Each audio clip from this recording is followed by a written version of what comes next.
السلام عليكم ورحمة الله تعالى وبركاته. الحمد لله رب العالمين، والصلاة والسلام على أشرف المرسلين وعلى آله وصحابه الفائزين برضا الله، أما بعد. رب زدنا علما وحلما وفهما وعقلا وأدبا كاملا، رب تمم بالخير والسعادة. اللهم علمنا ما ينفعنا وانفعنا بما علمتنا وزدنا علما نافعا يا أرحم الراحمين. اللهم وجهنا للخير، وجه الخير إلينا يا أرحم الراحمين. اللهم اغفر لنا واغفر من مات منا، لا سيما مصنفات الكتب، خاصة كتب فتح المعين يا أرحم الراحمين. اللهم اغفر له واغفر لهم يا غافر الذنوب يا أرحم الراحمين. اللهم اجمع بيننا وبينه وبينهم في دار جناتك النعيم مع النبي المصطفى محمد صلى الله عليه وسلم بالسرور بلقائك يا رب العالمين. ബഹുമാനമുള്ള ഫതുഹുൽ മുഈൻ വ അൽഫിയ സബക്കിലെ ബഹുമാനികളെ, വേണ്ടപ്പെട്ടവരെ, അള്ളാഹുവിന്റെ അനുഗ്രഹം കൊണ്ട് ഏകദേശം ദിവസങ്ങളിലെല്ലാം നമുക്ക് ഇതിലെ കുറഞ്ഞ ഭാഗങ്ങൾ സ്പർശിക്കാൻ കഴിയുന്നുണ്ട്. അള്ളാഹുവിനെ നമുക്ക് സ്തുതിക്കാം. അൽഹംദുലില്ലാഹ്. ഇന്നലെ എടുക്കാൻ കഴിഞ്ഞില്ല. ഞാൻ ഇങ്ങനെ കഴിയില്ല എന്നതുകൊണ്ടാണ്, പിന്നെ ചില ദിവസങ്ങളിൽ ഒഴിവാകും എന്നുള്ള കാരണം കൊണ്ടാണ് ഇടയ്ക്കിടെ വെള്ളിയാഴ്ച വരെയും എടുക്കാൻ ശ്രമിക്കാറുള്ളത്. കിട്ടുന്ന സമയങ്ങളിലൊന്നും നമുക്ക് ഒഴിവാക്കണ്ട. ഇൻഷാ അല്ലാഹ് നമുക്ക് തുടർന്നു കൊണ്ട് പോവാം. അള്ളാഹു തൗഫീഖ് ചെയ്യട്ടെ. അള്ളാഹു തൗഫീഖ് ചെയ്യട്ടെ. ദീനിനെ പഠിക്കാൻ, ഫിഖ്ഹിനെ പഠിക്കാൻ അള്ളാഹു നമുക്ക് തൗഫീഖ് ചെയ്യട്ടെ. നമുക്കറിയാം, നമ്മുടെ കേരളക്കരയിലൊക്കെ ഇൽമിന്റെ ദഅവത്ത് മേഖലയിൽ മുഖ്ലിസീങ്ങളായി, അള്ളാഹുവിന്റെ ആരിഫ്യങ്ങളായി ജീവിച്ചവരുടെയൊക്കെ വിയോഗം ഒക്കെ അടുത്ത സമയങ്ങളില് അവസാനമായിട്ട് അവരുടെയൊക്കെ വാക്കുണ്ടായിരുന്നു, നിങ്ങൾ ഫിഖ്ഹ് പഠിക്കാൻ ശ്രമിക്കൂ എന്ന്. ഞാനിപ്പോൾ അത് ഓർത്തു പോവുകയാണ്. മഹാനായ നമ്മുടെ ആധികാരിക സംഘടനയുടെ സെക്രട്ടറി പദവിയൊക്കെ അലങ്കരിച്ച് ഒരു നീണ്ട വർഷക്കാലം, ഒരു നുബുവത്തിന്റെ വർഷക്കാലം വരെ തന്നെ അതിന്റെ അമരത്തിരുന്ന മഹാനൊക്കെ വിയോഗത്തിന്റെ അടുത്ത കാലങ്ങളില് കുട്ടികൾക്ക് ക്ലാസ് എടുത്തു കൊടുക്കുമ്പോൾ സമയത്ത് പറഞ്ഞിരുന്നത്, നിങ്ങൾ ഫിഖ്ഹ് പഠിക്കുക, മന്ദിക്കും അതൊക്കെ എടുത്തു വെക്കുക എന്നൊക്കെ പറഞ്ഞു എന്ന് അന്ന് പഠിച്ചിരുന്ന വിദ്യാർത്ഥികൾ നിന്ന് കേട്ടിട്ടുണ്ട്. അപ്പോൾ ഫിഖ്ഹിന്റെ വില നമുക്ക് പഠിപ്പിച്ചു തന്നിട്ടുണ്ട്. അതുപോലെ അതിനുശേഷം വന്ന മഹത്തുക്കളും ആ വിഷയം തന്നെ എടുത്തുദ്ധരിച്ചിട്ട് പറഞ്ഞു തന്നിട്ടുണ്ട്. വലിയ സമ്മേളന നഗരികളിലൊക്കെ പറഞ്ഞു, മുതആല ചെയ്തുകൊണ്ട് ഫിഖ്ഹിനെ പഠിക്കാൻ ശ്രമിക്കണേ എന്ന്. അങ്ങനെയാണ് എല്ലാവരും ആ വിഷയത്തിന്റെ ഗൗരവം നമുക്ക് പഠിപ്പിച്ചു തന്നത്. അതുകൊണ്ട് തന്നെ നമുക്ക് ആ വാക്കുകളൊക്കെ മാനിച്ചുകൊണ്ട് തന്നെ ഈ ഒരു സദസ്സിനെ, ഈ ഒരു ക്ലാസ് റൂമിനെ, ഈ ഒരു സബക്കിനെ നമുക്ക് മുന്നോട്ട് കൊണ്ടുപോകണം. നിങ്ങൾ എല്ലാവരും ദുആ ചെയ്യണം എന്ന് പ്രത്യേകം ഓർമ്മപ്പെടുത്തിക്കൊണ്ട് വിഷയത്തിലേക്ക് നമുക്ക് വരാം. കഴിഞ്ഞ ദിവസം നമ്മൾ മനസ്സിലാക്കിക്കൊണ്ടിരുന്നത് മുസ്തഅമലായ വെള്ളത്തിന്റെ വിഷയമായിരുന്നു. അത് അവയവങ്ങൾ കഴുകുന്ന സമയത്ത് ഒരു ഭാഗത്തു നിന്ന് ഒരു ഭാഗത്തേക്ക് ഇങ്ങോട്ട് ഒറ്റിയിറങ്ങി, അല്ലെങ്കിൽ അവയവത്തിന്റെ പരിധി വിട്ട സ്ഥലത്തു നിന്നായി, ഫറലിന്റെ കഴുകൽ നിർബന്ധമല്ലാത്ത സ്ഥലത്ത് നിന്ന് ഇൻഫിസാലായി. അപ്പൊ അവിടെ പറഞ്ഞു ബഅദ ഇൻഫിസാലിഹി, അതങ്ങനെ ഇൻഫിസാലായതിനു ശേഷം അതിന്റെ ഹുക്ം എന്താണ്, അത് ശുദ്ധിയുള്ളതാണ് എന്നൊക്കെ നമ്മൾ മനസ്സിലാക്കി. അപ്പൊ ഇൻഫിസാലിന് ശേഷം എന്ന് പറയുമ്പോൾ അവിടെ ഒരു ചോദ്യം വരും, ഇൻഫിസാലിന് മുമ്പായിരുന്നാലും, മുമ്പാണെങ്കിൽ ഏതായിരുന്നാലും ത്വാഹിറാണ്, അവിടെ സംശയമില്ല, അവിടെ സംസാരത്തിന് വിഷയവുമില്ല. അങ്ങനെയൊക്കെ പറഞ്ഞു വന്നു. ഇനി ഇന്ന് ഫർഉൻ എന്നിട്ടിട്ട് ഒരു വിഷയമാണ് നമുക്ക് പറഞ്ഞു തരുന്നത്, നമുക്ക് ക്ലാസ്സിൽ മനസ്സിലാക്കാനുള്ളത്. കുറച്ച് പ്രത്യേകമായിട്ട് ശ്രദ്ധിക്കപ്പെടേണ്ടുന്ന ഒരു സ്ഥലം കൂടിയാണ് ഫർഉൻ. അതായത് ഏകദേശം നാം എല്ലാവരും ഇടയ്ക്കിടെ കേൾക്കുകയോ കാണുകയോ സംസാര വിഷയമാവുകയോ ഒക്കെ ചെയ്യാറുണ്ട് ഈ വിഷയം എന്നാണ് എനിക്ക് തോന്നുന്നത്. അതായത് ഒറ്റവാക്കിൽ പറഞ്ഞാൽ ബക്കറ്റ് കൈയിട്ടുണ്ടാക്കുക എന്ന് പറയും. അപ്പൊ ചില ആളുകള് ചില സന്ദർഭങ്ങളില് അതൊരു പുതിയ ഫാഷനായിട്ട് അത് ചെയ്യാൻ പറ്റും എന്നുള്ള ഒരു നിലയൊക്കെ സ്ഥാപിച്ചുകൊണ്ട് ചെയ്യാറുണ്ട്. അപ്പൊ അതിനൊന്നും വലിയ കുഴപ്പമില്ല, 2 കുല്ലത്ത് വെള്ളമൊന്നും വേണ്ട എന്നൊക്കെയുള്ള രീതിയിൽ. എന്നാൽ ആ ഒരു മസ്അല യഥാർത്ഥത്തിൽ ഫിഖ്ഹിയായിട്ട് മനസ്സിലാക്കുമ്പോൾ നമുക്ക് ഫിഖ്ഹ് ഷാഫിയിലും അതിന്റെ വസ്തുതകളും ഉണ്ട്, പക്ഷെ ശുറൂത്തുകളും നിബന്ധനകളും ഉണ്ട് എന്ന് മാത്രമേ ഉള്ളൂ. അത് പറ്റുന്ന ചില ഘട്ടങ്ങൾ ഉണ്ട്, അതിന് അനുവദനീയമായ ഘട്ടങ്ങളുണ്ട്. നമുക്ക് ഇന്ന് എടുക്കുന്ന ഫർഇൽ നിന്ന് അതിനെ മനസ്സിലാക്കാനും സാധിക്കും. ഇവിടെ ഇപ്പൊ പറയുന്നത് ഒരു മസലയുടെ, ഞാൻ അതിന്റെ വൽഹാസൽ എന്ന് പറയാം. അതായത് നമ്മള് നിയത്ത് വെച്ചിട്ടോ അല്ലെങ്കിൽ വെക്കാതെയോ, നിയത്ത് വെച്ചുകൊണ്ട് നമ്മൾ കുളിക്കുന്ന വെള്ളത്തിലേക്ക് കൈ മുക്കി, അതല്ലെങ്കിൽ ജനാബത്തിന് നിയത്ത്, അതല്ലെങ്കിൽ അശുദ്ധി ഉയർത്തുന്നുള്ള നിയത്ത് വെച്ചിട്ട് പിന്നെ നമ്മൾ കയ്യിനെ ഒരു വെള്ളപാത്രത്തിലേക്ക് മുക്കി എന്ന് സങ്കല്പിക്കുക. അല്ലെങ്കിൽ മുഖത്തെ 3 പ്രാവശ്യം കഴുകി നമ്മൾ, അതിനുശേഷമാണ് നമ്മൾ കൈയിടുന്നത് നിൽക്കുക. അല്ലെങ്കിൽ ഒരു പ്രാവശ്യം കഴുകാനുള്ള ഉദ്ദേശമാണ്, ആ ഒരു പ്രാവശ്യത്തെ കഴുകൽ കഴിഞ്ഞതിന് ശേഷം നമ്മൾ എന്താക്കി ബക്കറ്റിലേക്കോ അല്ലെങ്കിൽ പിന്നെ തുബ്, നമ്മളെ ബക്കറ്റ്, പാട്ട, കോപ്പ അല്ലെങ്കിൽ അതുപോലുള്ള പാത്രങ്ങളിലേക്ക് കൈയിട്ട് വെക്കണം. അങ്ങനെ ഇട്ട് കഴിഞ്ഞാല് ആ വെള്ളം മുസ്താമലാകും എന്നാണ് ഈ ആകത്തുക ഇതിലിങ്ങനെ പറഞ്ഞു വരുന്നത്. കാരണം നമ്മുടെ കയ്യില് ഫർദിൽ ഉപയോഗിക്കപ്പെട്ട വെള്ളമുണ്ട്, ആ വെള്ളമാണ് അതിലേക്ക് ചേർന്നത് എന്നതിന്റെ കാരണം കൊണ്ടാണ് അത് മുസ്താമലാകുന്നു എന്ന് അവിടെ അഭിപ്രായം വരുന്നത്. പക്ഷെങ്കില് അതായത് അങ്ങനെ ഒരു സംഭവം, അങ്ങനെ ഒരു രീതി വരില്ല. കാരണം നമ്മൾ ചെയ്തിട്ട് കോരിയെടുത്തിട്ട് ഇങ്ങനെ പാർന്നുകൊണ്ടിരിക്കുകയാണല്ലോ. അപ്പോ അങ്ങനെയുള്ള ആ ഒരു ഘട്ടം നമ്മൾ മനസ്സിലാക്കുമ്പോൾ അവിടുത്തെ ആ വെള്ളത്തിന്റെ സ്ഥിതി അത് എങ്ങനെയാണ് വരുന്നത് എന്നാണ്. അപ്പൊ ചുരുക്കത്തിൽ അവിടെ ഒരു മസ്അലയുണ്ട്, നമ്മൾ കേട്ടിട്ടുണ്ട്, ഇഗ്തിറാഫിന്റെ നിയ്യത്ത് വെച്ചുകൊണ്ട് പിന്നെ വുളു എടുക്കുക എന്ന് പറയുന്നുണ്ട്. അപ്പൊ ഞാൻ ചെറുതായിട്ട് ആ മസ്അല എന്ന് പറയാം. അതായത് ഒരു പിന്നെ ബക്കറ്റിലെ വെള്ളം, ആ ബക്കറ്റിലെ വെള്ളത്തിൽ 2 കുല്ലത്ത് പോയിട്ട് 1 കുല്ലത്തും ഇല്ല, അരക്കുല്ലത്തും ഇല്ലാതെ വരുന്നൊരു കോലുണ്ടല്ലോ. ഏകദേശം അതിലുണ്ടാകുക 3-4 ലിറ്റർ വെള്ളം, അല്ലെ 2 ലിറ്റർ വെള്ളമുള്ളൂ. ആ വെള്ളമേ ഉള്ളൂ. അപ്പൊ ആ വെള്ളം നമുക്ക് കൂടുതൽ ഉപയോഗിക്കണം എന്നുള്ള ഒരു ചിന്തയുമുണ്ട്. അപ്പൊ അതിന്നിങ്ങനെ ഒഴിച്ചെടുത്തുകൊണ്ടുള്ള ഇത് ചെയ്ത് കഴിയുമ്പോഴോ മറ്റോ ആ വെള്ളത്തിന്റെ കുറവ് കൊണ്ട് നമുക്ക് കൂടുതൽ ഉപയോഗിക്കാൻ പറ്റാതെ വരുന്നു എന്ന് വന്നാൽ അങ്ങനെ ചെയ്യണം എന്നില്ല. ഇപ്പൊ ബക്കറ്റിലാണ്, അല്ലെങ്കിൽ നമ്മൾ വല്ല ജവനയിലോ മറ്റോ ആണ്. ജവനയിലാവുമ്പോ പ്രശ്നമില്ല, അതിന് ചെറിയ വാലിലൂടെ വെള്ളം എടുത്തിട്ട് നമ്മൾ ഉപയോഗിക്കണം. അപ്പൊ അങ്ങനെ വരുന്ന സമയത്ത് അതിനകത്ത് കൈ ഇട്ടിട്ട് നമ്മൾ ഒതുണ്ടാക്കാൻ വേണ്ടി ഉദ്ദേശിക്കുകയാണെങ്കിൽ നമ്മൾ നീയത്ത് വെക്കാതെ നമ്മളെ കൈ മുക്കുമ്പോ നമ്മൾ വെക്കുന്ന നീയത്ത് ഇഗ്തിറാഫ് എന്നാണ്, കോരി എടുക്കാന്ന് മാത്രം കരുതുക. അങ്ങനെ വെള്ളം നമ്മളെ കോരി എടുക്കാന്ന് മാത്രം കരുതിയിട്ട് ആ ബക്കറ്റിൽ നിന്ന് വെള്ളം കണ്ട് 2 കൈ കൊണ്ട് നമ്മൾ കോരി എടുത്തിട്ട് ഇപ്പൊ കയ്യിൽ വെള്ളമുണ്ട്, ഈ വെള്ളത്തിൽ നമ്മൾ നീയത്ത് വെച്ചു. മുഖം കഴുകലിന്റെ നീയത്ത് നമ്മൾ നിസ്കാരത്തെ അലാലക്കണം ഒന്ന് ഫർദന കൂട്ടുന്നു, ഈ വെള്ളത്തിൽ നീയത്ത് വെച്ചിട്ട് നമ്മൾ മുഖം കഴുകിയാൽ ഇനിയും അടുത്ത കഴുകലിന് വേണ്ടിയിട്ടും കൈ മുക്കിയെടുത്തു കഴിഞ്ഞാൽ എന്താവും, അത് പ്രശ്നമില്ല. കാരണം അവിടെ നീയത്ത് വെച്ചുകൊണ്ടല്ല ആ വെള്ളത്തിലേക്ക് കൈയിട്ടത്, മറിച്ച് കോരിയെടുക്കാന്നുള്ള നീയത്ത് വെച്ചിട്ടാണ് നമ്മൾ കൈയിട്ട്. ഇനി കോരിയെടുക്കാന്ന് കരുതിയില്ല, ഒന്നും കരുതാതെ വെള്ളം എടുത്തു, എന്നാലും കുഴപ്പമില്ല.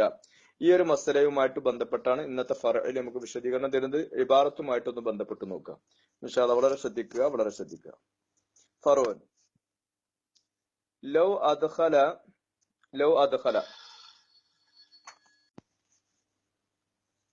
അദ്ഖല യദഹു ബിഖസ്ദിൽ ഗസ്ലി അനിൽ ഹദസി ഔലാ ബിഖസ്ദിൻ ബഅദ നിയ്യത്തിൽ ജുനുബി ഔ തസ്ലീസി വജ്ഹിൽ മുഹ്ദിസി ഔ ബഅദൽ ഗസ്ലത്തിൽ ഊല ഇൻ ഖസദൽ ഇഖ്തിസാറ അലൈഹ ബിലാ നിയ്യത്തി ഇഖ്തിറാഫിൻ വലാ ഖസ്ദി അഖദിൽ മാഇ ലിഗർളിൻ ആഖറ صار مستعملا بالنسبة لغير يده فله أن يغسل بما فيها باقي ساعدها. ഇതാണ് ഇപ്പൊ നമ്മുടെ വിഷയത്തിൽ വരുന്നത്. അപ്പൊ അർത്ഥം നമുക്കൊന്ന് വെക്കാം, അപ്പൊ മനസ്സിലാവുന്നു കൂടി. വിഷയം ഞാനിപ്പോ നേരത്തെ പറഞ്ഞതാണ്. ലൗ അദ്ഖലയിലുള്ള ഒരു ഫായിൽ ആരാ, സംശയിക്കാനൊന്നുമില്ല. ലൗ അദ്ഖല യദഹു, കയ്യിനെ ലൗ അദ്ഖല യദഹു അല്ലെ ലൗ അദ്ഖല യദഹു. ഔ ലൗ അദ്ഖല മുത്തതഹിർ, ശുദ്ധീകരണം നടത്തുന്ന ആള്, അല്ലെങ്കിൽ മുത്തതഹിർ എന്ന നല്ലത്, കാരണം വലിയ അശുദ്ധിയും ചെറിയ അശുദ്ധിയും പെടുമല്ലോ. അപ്പൊ മുത്തതഹിർ പ്രവേശിപ്പിച്ചാൽ എന്തിനെ പ്രവേശിപ്പിച്ചു? യദഹു, മുത്തതഹിറിന്റെ കയ്യിന്. ഏത് ഖസ്ദ് കൊണ്ട്, എന്തുകൊണ്ട്? അദ്ഖല ബിഖസ്ദിൽ ഗസ്ലി, കഴുകുക എന്ന ഉദ്ദേശം കൊണ്ട് പ്രവേശിച്ചു. അതായത് ബിഖസ്ദിൽ ഗസ്ലി ഐ ഗസ്ലിൽ യദി എന്നർത്ഥം, കൈ കഴുകുക എന്ന ഉദ്ദേശത്തോടെ, കൈ കഴുകുക എന്ന ഉദ്ദേശത്തോടു കൂടെ കയ്യിനെ മുത്തതഹിർ പ്രവേശിപ്പിച്ചു. എന്തിനെ തൊട്ട് കഴുകുക? അനിൽ ഹദസി, ചെറിയ അശുദ്ധിയെ തൊട്ട് ഉള്ള കഴുകൽ എന്ന ഉദ്ദേശം കൊണ്ട് കയ്യിനെ പ്രവേശിപ്പിച്ചു. ഔ ലാബി ഖസ്ദിൻ, അല്ലെങ്കിൽ ഖസ്ദ് ഇല്ല, ഖസ്ദ് ഉദ്ദേശമൊന്നുമില്ല, പക്ഷെ ഓൻ എന്ത് നീയത്ത് വെച്ചിട്ടുണ്ട്? ബാദ നീയത്തിൽ ജനാബത്തിനെ ഉയർത്തുന്നു എന്ന നീയത്ത് വെച്ചിട്ടുണ്ടോന്, അത് വെച്ചതിന് ശേഷമാണ് കയ്യിനെ പ്രവേശിപ്പിക്കുന്നത്. അല്ലെങ്കിൽ ഔ തസ്ലീസി വജ്ഹിൻ ബാദ നീയത്തുൽ ജുനുബി, ജനാബത്തിന്റെ നീയത്തിന് ശേഷം, ആ രണ്ടാമത്തെ കൈദിന്റെ രണ്ടാമത്തെ പാർട്ട്, ജുനുബി ജനാബത്തിന്റെ നീയത്ത് വെച്ചതിന് ശേഷം, ഔ തസ്ലീസി വജ്ഹിൽ മുഹദിസി, വുളു ഇല്ലാത്ത മുഹദിസിന്റെ മുഖത്തെ 3 പ്രാവശ്യം കഴുകിയതിന് ശേഷം. അപ്പോഴല്ല അവനെ കൈ പ്രവേശിപ്പിക്കേണ്ടത്. 3 പ്രാവശ്യം കൈ കഴുകി, അല്ല മുഖം കഴുകി, അതിനുശേഷം പിന്നെ കൈയിനെ പ്രവേശിപ്പിക്കുന്നതിനുള്ള കൈ കഴുകാനാണ്. അപ്പൊ കൈയിനെ പ്രവേശിപ്പിക്കുക എന്നതാണ് ഇപ്പോഴത്തെ വിഷയം വരുന്നത്. അപ്പൊ 2 കോലത്തിൽ, ഒന്ന് കൈ കഴുകുക എന്ന ഉദ്ദേശത്തോടു കൂടെ കൈയിനെ പ്രവേശിപ്പിച്ചു, അതല്ലെങ്കിൽ ജനാബത്തിന്റെ നെയ്യത്ത് വെച്ചതിന് ശേഷം ജനാബത്തുകാരൻ ആ കയ്യിനെ അതിലേക്ക് പ്രവേശിപ്പിച്ചു, അല്ലെങ്കിൽ ഒളുണ്ടാക്കുന്ന ആള് 3 പ്രാവശ്യം മുഖം കഴുകിയതിനു ശേഷം കയ്യിനെ പ്രവേശിപ്പിച്ചു, അല്ലെങ്കിൽ ഒളുണ്ടാക്കുന്ന ആള് തന്നെ മുഖത്തിന് 1 പ്രാവശ്യം കഴുകി, പക്ഷെ അവന്റെ ഉദ്ദേശം എന്താണ്? 1 പ്രാവശ്യം കഴുകണമെന്നേ ഉള്ളൂ, 3 പ്രാവശ്യം കഴുകണമെന്നില്ല. അങ്ങനെ 1 പ്രാവശ്യം കഴുകിയതിനു ശേഷം കയ്യിനെ പ്രവേശിപ്പിച്ചു. എന്തിനു വേണ്ടി? കൈ കഴുകാൻ വേണ്ടി. ഔ ബാദ ഖസ്ലത്തിലൂല, ഒന്നാമത്തെ കഴുകലിന് ശേഷം പ്രവേശിപ്പിച്ചു. അപ്പൊ അവിടെ നോക്കണം, ഖസ്ദൽ ഇഖ്തിസാറ അലൈഹ, ആ ഒന്നിന്റെ മേൽ ചുരുക്കനെ അവന് ഉദ്ദേശിക്കുകയും ചെയ്തിട്ടുണ്ട്. അത് തന്നെ എങ്ങനെയാണ് ഈ പറഞ്ഞ രീതിയിലെല്ലാം അവൻ പ്രവേശിപ്പിച്ചത്? ബിലാ നിയ്യത്തി ഇഖ്തിറാഫിൻ, ഇഖ്തിറാഫിന്റെ നിയ്യത്ത് കൂടാതെ പ്രവേശിപ്പിച്ചു എന്ന്. അപ്പൊ ഇഖ്തിറാഫിന്റെ നിയ്യത്ത്, അപ്പൊ ഇങ്ങനെ കോരിയെടുക്കാന്നുള്ള ഉദ്ദേശം വെച്ചാൽ മതി എന്ന് വെച്ചാല്, നമ്മള് ഇപ്പോ കുളിക്കുന്ന സമയത്ത് ബക്കറ്റിൽ നിന്നാണ് കുളിക്കുന്നത്, ഇങ്ങനെയൊക്കെ വരുന്ന സമയത്ത് നമ്മൾ നിയ്യത്ത് വെച്ചിട്ടുണ്ടാവും ജനാബത്തിന് ഉയർത്താൻ. അപ്പൊ നമ്മൾ ഈ വെള്ളം കോരിയെടുക്കുന്ന സമയത്ത് എന്താ അവിടെ മനസ്സിൽ വരേണ്ടത്? കോരിയെടുക്കാന്നുള്ള നിയ്യത്ത് വെച്ചാൽ മതി, കുഴപ്പമില്ല. അങ്ങനെ വെച്ചു. അല്ലെങ്കിൽ വുളു ചെയ്യുന്ന ആളാണ് കൈയിട്ടിട്ട് ആണ് വെള്ളം എടുക്കുന്നതെങ്കിൽ അപ്പോഴും അവിടെ ഇഖ്തിറാഫ് കോരിയെടുക്കാന്നുള്ള നിയ്യത്ത് വെച്ചാൽ മതി. വൽഹാസിൽ ഇപ്പോൾ പറഞ്ഞു വന്ന മസലയിൽ നിന്ന് നമുക്ക് മനസ്സിലാക്കാം, ബക്കറ്റ് പോലെയുള്ള ചെറിയ തൊട്ടി പോലുള്ളതിന് കൈയിട്ടിട്ട് ഒതുണ്ടാക്കാൻ പറ്റുന്ന ഒരു രീതി ഉണ്ട് ഫിഖഹില്. അത് ഇങ്ങനെയാണ്, അതായത് അതിൽ കൈയിട്ട് ഒതുണ്ടാക്കുന്ന സമയത്ത് ആ കൈ മുക്കുന്ന സമയത്ത് നിയ്യത്ത് ഇല്ലാതെ മുക്കുകയോ, അല്ലെങ്കിൽ ഇഖ്തിറാഫ് കോരിയെടുക്കുന്നു എന്നുള്ള നിയ്യത്ത് വെച്ചിട്ട് കോരിയെടുക്കുകയോ ചെയ്തിട്ട് ആ കോരിയെടുത്ത വെള്ളത്തിൽ അങ്ങ് നിയ്യത്ത് വെച്ചാൽ പ്രശ്നം ഗുരുതരമില്ല, പ്രശ്നം ശരിയാവും, നമുക്ക് ഉളു ശരിയാവും, ബാക്കിയുള്ളതും അതുപോലെ കൈയിട്ട് മുക്കാൻ പറ്റും എന്നതാണ്. അങ്ങനെ ആ നിയ്യത്ത് വെച്ചാൽ ഔലാബി കസ്തി അഹദലുമായി, ഇഖ്തിറാഫിന് വെച്ചാൽ കോരിയെടുക്കാം, അല്ലെങ്കിൽ ഔലാബി കസ്തി അഹദലുമായി, വെള്ളത്തിനെ പിടിക്കുക എന്ന ഉദ്ദേശവും ഇല്ല. അത് രണ്ടും ഒന്ന് തന്നെയാണ്. ഇഖ്തിറാഫിന് ന്യായത്തിൽ ഇഖ്തിറാഫ എന്ന് വെച്ചു, അതായത് ഇഖ്തിറാഫിനെ ഞാൻ കരുതി, അല്ലെങ്കിൽ വെള്ളത്തെ പിടിക്കാന്നുള്ള ഉദ്ദേശം മനസ്സിൽ കരുതി, അതിന്റെ മറ്റൊരു ഭാഷ കരുതി. എന്തിനു വേണ്ടി പിടിക്കുന്നില്ല? ഖറദിൻ ആഖറ, വെള്ളത്തിൽ കൈയിട്ടത് എന്തിനു വേണ്ടിയിട്ടാണ്?